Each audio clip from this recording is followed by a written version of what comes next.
You ask Tiger to solve. This deals with linear equations with one unknown. The final result is a equals 10. Let's solve it step by step. Simplify the expression.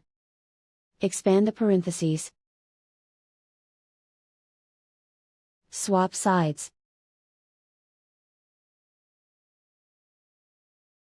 Group all constants on the right side of the equation. Subtract 8 from both sides.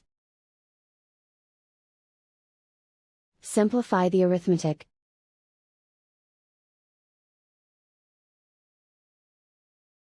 Convert the 8 into a positive number.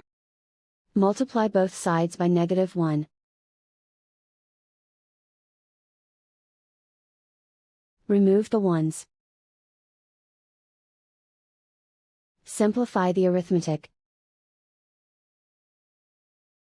And so the final result is a equals 10.